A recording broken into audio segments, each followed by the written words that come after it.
vamos a comenzar nuestro programa contándoles que conozco al señor Néstor Palmetti a través del doctor Atilio Vera Fuentes, porque él se enamoró de Néstor.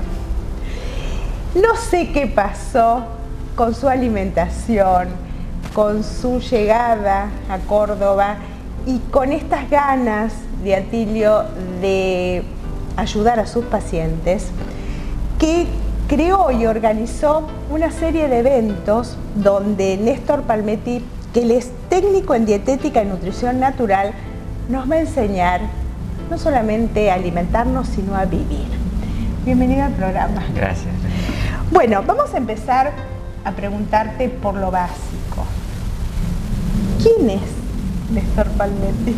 Bueno, ante todo, te claro que uno no enseña, sino simplemente comparte sus experiencias. O sea, yo creo que los valores, digamos, del compartir son muy importantes en este momento donde estamos saliendo de un paradigma que está haciendo aguas, que no da respuestas, que no da satisfacciones, y estamos en la búsqueda como sociedad humana de nuevos conceptos, nuevas formas de abordar los problemas que se nos han presentado. Entonces, no se trata de, digamos, enunciar verdades absolutas, sino de compartir entre todos la búsqueda de estos nuevos conocimientos y yo digo, a veces no es saber cosas nuevas, sino recordar lo que nuestra memoria celular trae. O sea, ya tenemos información genéticamente acumulada en nuestras células y es simplemente resintonizar, o sea, volver a estar en conexión con esa información.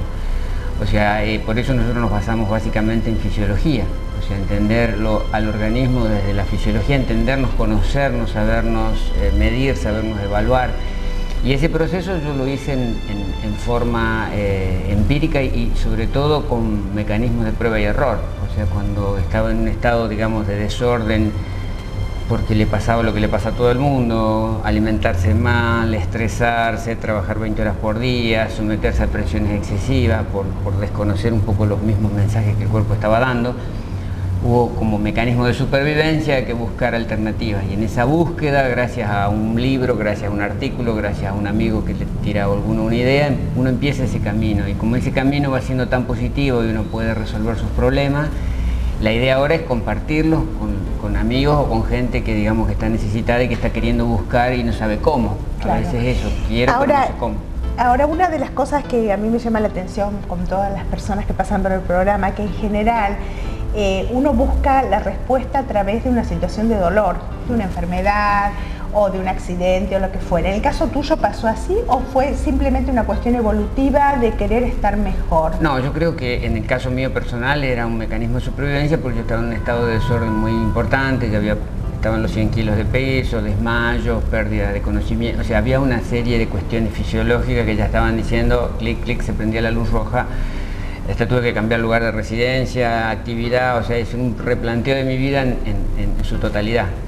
Hoy en día mucha gente no está dispuesta a hacer esos cambios dramáticos, sobre todo cuando uno deja seguridades, deja certezas, deja dinero y empieza todo de cero en otro lugar, en otro contexto. Bueno, pero eso a mí me sirvió para salir de ese estadio y poder experimentar una serie de cuestiones que fueron las que dieron vida después a esto que nosotros hoy le llamamos cuerpo saludable, que es una especie de resumen de conceptos para poder volver a recuperar esa plenitud, que es una plenitud que es un derecho y es algo inherente al organismo humano, pero es como que el condicionamiento hace que vayamos viendo como normal la mediocridad, nos vamos resignando a estar mediocres, a convivir y a arrastrar problemas y a tratar de poner pañitos tibios y nunca resolver las cuestiones de fondo. ¿Para qué? Para llegar a ese 100% de plenitud donde se desarrollan todas las potencialidades espirituales, psicológicas, o sea, hay todo un campo, el cuerpo nada más que un medio para que todo eso pueda manifestarse. ¿Y dónde crees que está el error? ¿En qué momento el ser humano elige un camino de tanto autocastigo, ¿no? Yo creo que es un proceso evolutivo, o sea, el ser humano va sobreviviendo y en esa supervivencia adopta patrones, conductas, que después por un proceso de crecimiento tiene que empezar a separar y decir, bueno, esto sirvió hasta aquí. Fue en un momento determinado, el ser humano, si no comía carne, se moría, o sea, no tenía que comer, había habido glaciaciones, eso pasó hace 2 millones de años, y eso marcó marcó culturalmente una pauta, un cambio, pero bueno, sirvió para sobrevivir. No se puede después seguir perpetuando ese mecanismo de extrema necesidad, porque hoy no está la extrema necesidad, hoy podemos optar, podemos elegir. Claro. Yo siempre comparo la tragedia de los Andes, o sea, ¿qué pasó con los uruguayos? Los uruguayos tuvieron que comerse a sus pares para sobrevivir, hicieron canibalismo, pero salieron de esa experiencia traumática y no siguieron comiendo asado de humanos, o sea, volvieron a sus pautas. Entonces, esto es lo que tenemos que hacer como especie, es decir, sobrevivimos gracias a tal y cual cosa. Bueno, ahora volvamos a sintonizarnos y decir qué es lo que realmente hace a que la estructura corporal pueda expresarse y pueda vivir 140 años, podamos tener una tercera dentición a los 102 años, podamos tener toda esa plenitud. Es nuestra normalidad fisiológica, claro. La tercera dentición a los... Se da a las personas que pasan los 100 años, tienen a los 100, o sea, así como cuando chicos perdimos los dientes de leche y tuvimos una dentadura que dijimos para toda la vida, no es para toda la vida, es hasta los 100 años, a los 100 años aparece la tercera dentición para los últimos 40. Porque nuestra vida es 140 años, o sea, nuestro diseño biológico, fisiológico, es para vivir 140 años. Pero no lo estamos aprovechando. Da para no pensar, llegamos. ¿qué hace la humanidad con tantos seres humanos, no? Bueno, pero es todo un tema que va llevando uno a otro. Pero en definitiva, esa es nuestra normalidad. Hoy estamos aplaudiendo que se alargó la expectativa de vida. ¿Qué es alargar la expectativa de vida? Vivir 80 años es alargar la expectativa de vida si tenemos que vivir 140. Y hay que ver cómo se vive en los 80, ¿no? También, porque uno puede, gracias a la medicina, alargar un poco la vida, pero yo no conozco muchos viejitos que no se sientan... A mí me llegaron mucho ¿no? los testimonios de la gente longeva, por ejemplo, el Valle de Vilcabamba, que es el Valle de la Juventud en Ecuador. O sea, esa vitalidad de esos ancianos de 120, 130 años, sobre todo, yo digo, no es vivir por vivir, esto no es una cuestión de vegetar, sino de vivir con esa plenitud, ese disfrute de la vida y sobre todo esa dignidad. Ellos se levantan un día, a lo mejor tienen 122 años, se levantan una mañana y dicen no quiero más, quiero cortar con mi existencia terrena, fuman una planta y se terminó la historia. O sea, ellos deciden cuando le ponen fin a la existencia. Y sin dolor, es totalmente opuesto a lo nuestro donde nos mantienen con pulmotores, con conexiones, con aparato, que eutanasia sí, eutanasia no. Es decir, esa es lo que tenemos que ver como objetivo, ¿no? Esa plenitud, esa dignidad, esa ancianidad. Por ejemplo, la ancianidad para nosotros es un proceso traumático, la ancianidad. Hay mucha gente que dice, no quiero llegar a viejo, pero sí es la mejor época de la vida. Claro. La ancianidad, la vejez, sabiduría, experiencia, capacidad de transmitir, tiempo para transmitir, tiempo para hacer docencia. Las viejas tribus no tenían los consejos de ancianos, que eran los que maduraban decisiones. La decisión no la tomaba el guerrero de 40 años impulsivo, la tomaba el anciano con su experiencia. Por eso eran los más cualificados de la tribu y de la sociedad. Hoy en día nuestros ancianos están todos tirados en un geriátrico. Néstor, ¿y vos estás viviendo ahora dónde? En Córdoba, en Valle de Tras la Sierra. ¿Esa fue la decisión de buscar en ese lugar por alguna cosa especial? Sí, por una serie de factores, amigos en común y demás, aparecimos ahí en el Valle de Tras la Sierra ya hace 15 años y estamos fincados ahí, disfrutando de un entorno realmente agradable y un clima benigno. Vi que tenés muchísimos libros escritos, sí, y algunos compartidos, y algunos que Kier los editó. Exacto. Para aquellas personas que no puedan llegar al taller, ¿el libro es suficiente? Creo que es el camino para la distancia, incluso porque tenemos amigos y gente conocida que está haciendo todos estos procesos y los hace desde otros países, otros lugares. Hoy en día tenemos medios maravillosos como internet que nos permiten llegar. Nosotros tenemos 2 páginas web donde hay muchísimo material. Por supuesto no está todo el material de los libros, pero las cosas básicas, los métodos, las técnicas de limpieza, los ayunos, eso está todo explicado en la página web, o sea que la gente desde cualquier lugar lo puede hacer. Ajá. Los talleres a veces sirven porque en el contacto personal se dan una serie de idas y vueltas, preguntas, respuestas, uno se saca duda, aclara conceptos y se hace más fácil. Es más, nosotros hacemos en Villa de las Rosas talleres intensivos con cocina práctica. Entonces la gente se saca las dudas de cómo cocinar, cómo preparar los puntos, las germinaciones, bueno, toda una serie de técnicas que a veces están en los libros, pero cuando uno los ve es mucho más fácil. Pero bueno, es lo que tratamos, aparte de las consultas por mail, vamos abriendo el abanico de posibilidades para que la gente, digamos, no tenga el impedimento de no puedo acceder al conocimiento. El conocimiento se accede de distintas vías, talleres, una página web, un libro, un curso. Cuando existe una enfermedad Y vamos a empezar desde los más chiquititos, ¿no? Que a veces hay enfermedades de niños, enfermedades graves, donde todo un grupo familiar tiene que tomar como elección un cambio de vida total y en la alimentación. En este caso, vos los asesorás referente a esto. Claro, lo que nosotros... porque es un cambio de vida importante, claro, cuando uno elige este camino. Lo que nosotros tratamos es que la persona se eduque a sí misma y se haga autogestora de su salud. O sea, que tome a su salud como responsabilidad personal. Hoy en día el sistema nos crea una especie de delegamos en el otro. O sea, es el otro el que me va a curar, es el otro el que va a resolver mis problemas. Pero el problema lo estoy generando yo. Primero, no lo genero el problema, y si lo generé, lo resuelvo. O sea, así como tuve capacidad para generar el problema, también tengo la capacidad para resolverlo. Claro, o sea, que está en mí la decisión. Lo que pasa es que hoy en día es como hay un comodismo, un facilismo. Se lo tiro al otro al problema. Si voy al oncólogo a que el oncólogo me cure el cáncer. ¿Y quién hizo el cáncer? Lo hice yo el cáncer. Entonces tengo que tomar esa responsabilidad. Y sobre todo, claro, conocer por qué lo hice, cómo lo hice, qué pasó. ¿Por qué un día me levanto y me diagnostican un tumor? Es decir, es todo un proceso que fue desde una manifestación aguda, una manifestación crónica, una manifestación degenerativa. Y yo nunca hice nada. El cuerpo me estaba avisando, me daba señales, me decía pará, y yo seguía adelante, y ahora caigo a que un día me levanto y tengo un cáncer, ¿no? El cáncer no aparece de un día para otro. Ni tampoco tiene que ser un tema tabú, que de eso no se habla, prefiero no hablar o prefiero no nombrar la palabra. Es conocerlo, saberlo, por qué lo generamos. El cuerpo tiene sus mecanismos de defensa y puede resolverlo perfectamente. Tenemos muchos testimonios de gente que lo resuelve, pero no es para hacer propaganda de algo que resuelva el cáncer. En general, el cáncer es un ejemplo. Podemos hablar de esclerosis múltiple, de lupus, de artritis, de un montón de problemas, ¿no? Y todos tienen la misma génesis. Esto es lo maravilloso, porque es contravenir las leyes biológicas básicas del organismo. Entonces eso nos pone en un estadio de desorden. La enfermedad es eso. A mí no me gusta usar la palabra enfermedad porque implica un estadio. O sea, la persona que tiene un determinado problema metabólico está enferma. No está enferma, está desordenada. Su química corporal está desordenada. ¿Cómo se resuelve? Ordenando la química corporal. O sea, respondiendo a los patrones y a las necesidades fisiológicas. El cuerpo solo sabe cómo reparar. En realidad uno no cura. Porque cuando yo digo nosotros mismos nos curamos, el cuerpo cura. Lo que nosotros tenemos que darle al cuerpo son las condiciones para que el cuerpo pueda hacer lo que sabe. El cuerpo sabe cómo reparar, regenerar, reproducir, pero tiene que tener una cierta condición. ¿Y eso desde la alimentación? Desde todo. Es decir, la alimentación es una parte. Es la parte importante del problema porque es la parte que... digamos, es algo que ingresa al cuerpo en grandes cantidades todos los días, los 365 días del año. Entonces tiene una importancia, no es como un fármaco que yo un día lo tomo, otro día no lo tomo. La comida la ingiero todos los días.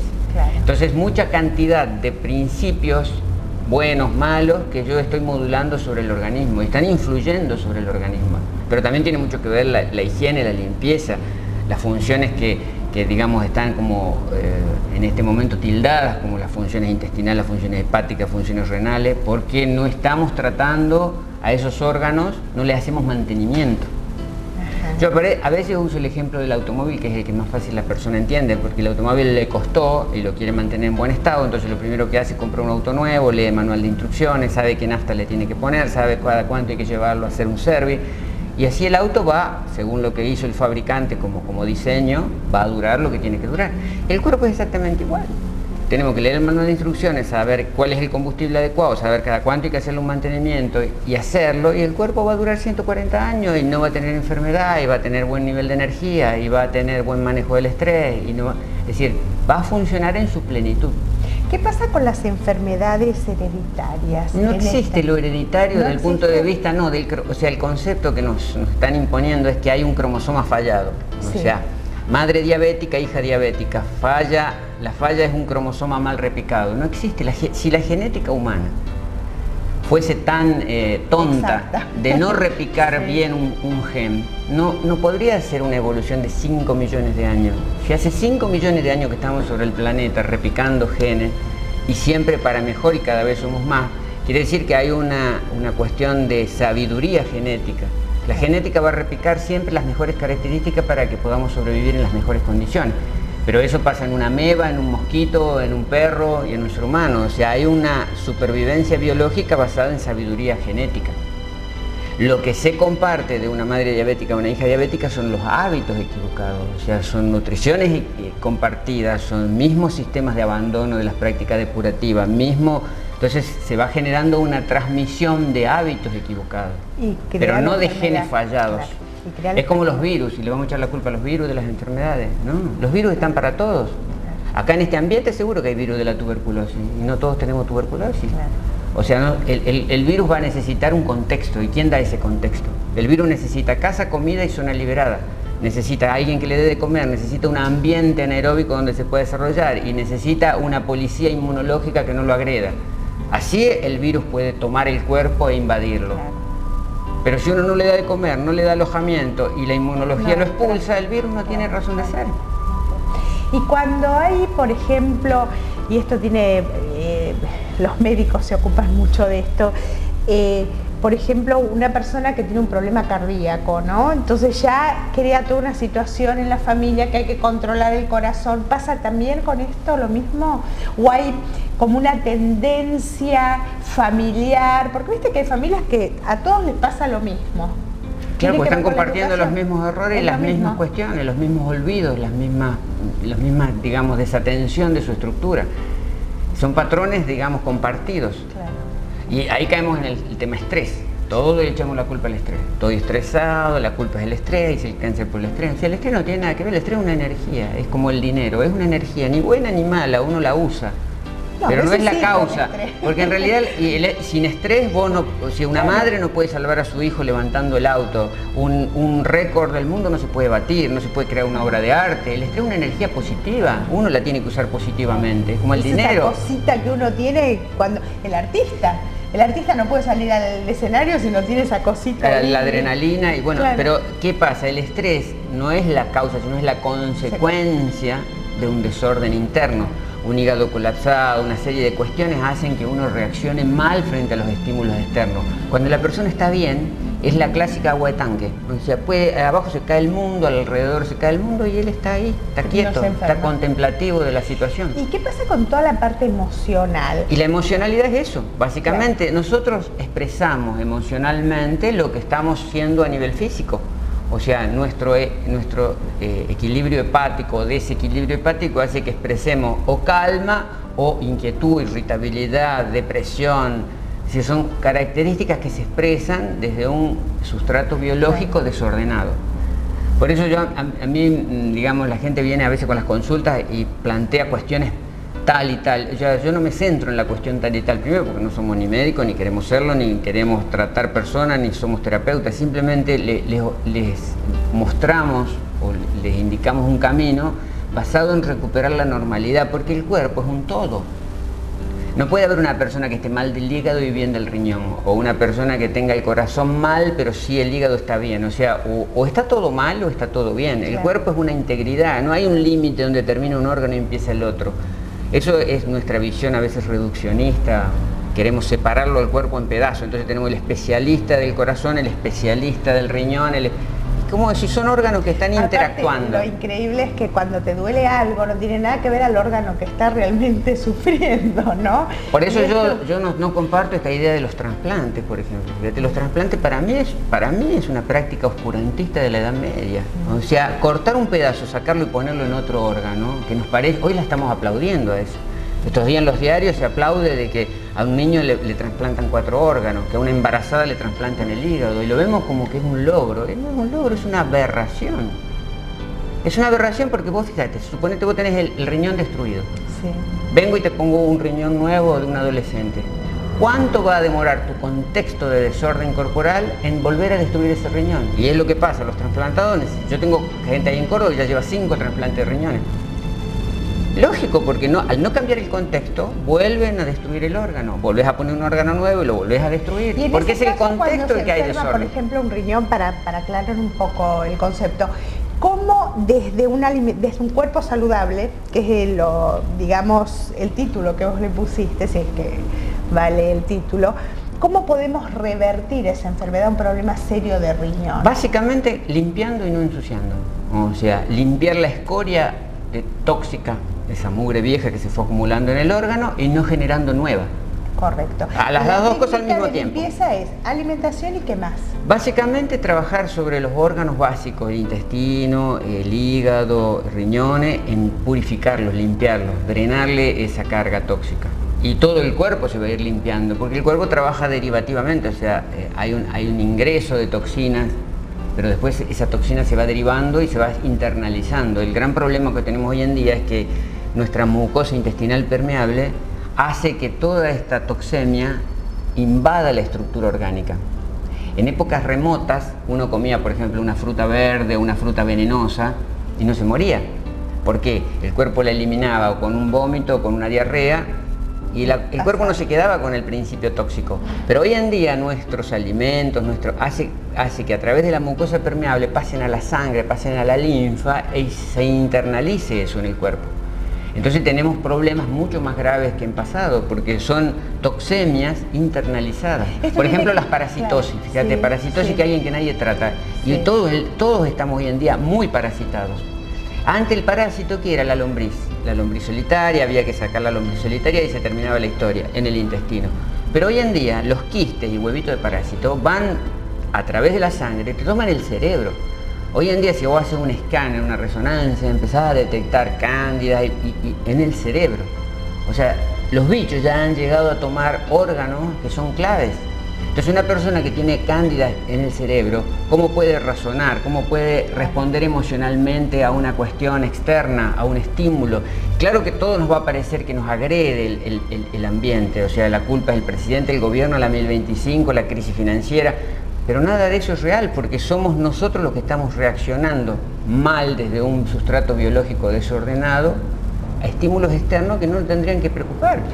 Cuando vos te referís a limpieza, ¿te referís a ayunos? ¿Te referís El ayuno es uno de los caminos, y nosotros no lo vemos a todo desde el punto de vista limitante o digamos, la práctica esa de flagelación. O sea, ayunar no es sufrir, ayunar es un proceso de aprendizaje a disfrutar de esa plena energía. Nosotros hablamos de ayunos frutales, por ejemplo, ayunos basados en frutas crudas. Entonces, frutas, jugos. Es decir, uno no sufre, digamos, si tiene ganas de comer o tiene necesidad o tiene ese deseo, lo satisface con alimentos fisiológicamente aptos para el cuerpo. Entonces, como que ese día el cuerpo tiene su combustible perfecto, el combustible que se quema solo y puede ocupar toda su energía en limpiar la estructura, o sea, hacer el trabajo de limpieza. Cuando está demandado metabólicamente con alimentos concentrados, pesados y demás, el cuerpo tiene que usar la energía para digerir el alimento, entonces no puede ocuparse de la limpieza. El ayuno tiene ese concepto, es decir, nosotros lo llamamos reposo digestivo, o sea, es un día donde no hay que hacer trabajo es como en una casa de familia. Si la ama de casa ese día no tiene que cocinar, puede ocuparse de limpiar. Ahora, si tiene que cocinar, no puede cocinar, limpiar, hacer todo junto. Entonces es ayudarlo al cuerpo. No hablamos de temas de alimentos elaborados, no hablamos de temas de alimentos tóxicos con pesticida y todo lo demás. No hablamos tampoco de energía dentro de la alimentación. Mira, yo creo que el tema de energía, yo quisiera tocarlo, porque obviamente después en los otros niveles vamos a ir trabajando problemas alimentarios, alimentos fisiológicos y demás. La energía es básica porque es el sentido por el cual uno ingiere alimento. O sea, ¿por qué comemos? Pero de esto lo vamos a hablar en otro programa. Sí, correcto. Porque a mí me gusta aprender. Compartiendo, es un camino compartido. O sea, los seres humanos estamos evolucionando juntos y compartiendo. Es decir, nadie tiene verdades absolutas porque los desafíos son inéditos. Claro. Eso es lo que yo digo, desde el punto de vista nutricional, no podemos abordar la nutrición hoy con lo que se sabía hace 100 años atrás. Porque hoy los problemas y los desafíos y las historias son completamente distintas. Lo que servía hace 100 años, hoy no sirve. No sé. Gracias.